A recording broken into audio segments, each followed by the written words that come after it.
OneTV Patrol. O karon sa detalye, DICT Secretary Ivan Janoy gipangunayan ang paglusad sa free Wifi installation sa Misamis Occidental. Gilusad na sa mga pilot barangay sa Misamis Occidental ang free Wifi site nga proyekto sa DICT o Department of Information and Communications Technology. Mismo si DICT Secretary Attorney Ivan Jan Inrelioy maoy nangunay paglusad sa maong proyekto dili pa lang dugay. Partikular sa barangay Dalingap sa lungsod sa Clarin o barangay Namutungo sa lungsod sa Tudela. Iyang gipasigarbo nga ang free wifi sa DICT. Website kini mismo sa gobyerno pinaagi sa DICT nga mas bintaha og signal kung itandi sa smart globe og dito diin ang signal niini direkta gayod sa satellite wireless signal.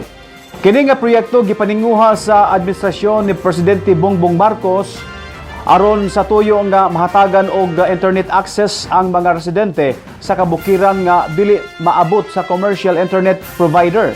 Matod pa sa kalihim nga ang mga free wifi site o digital transformation center magamit kini sa mga residente alang sa negosyo, pagkontak sa mga membro sa pamilya nga atua sa abroad o educational purpose labi na sa mga public school sa kabukiran.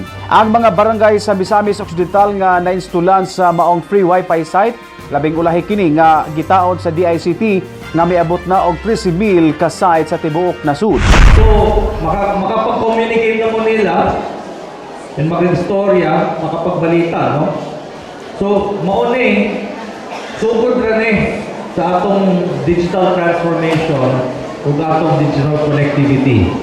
And we expect that we are going to continue deploying more and more of this connectivity to bring all of you together. So again, I'd like to thank all of you for being a part of this journey. Ang journey nato Misamis Occidental, of Clarin, of all the other municipalities that are part of Misamis Occidental, as well as of course the cities. It can only be made possible with the help of all of you and with your officials who are here today. OneTV Patrol.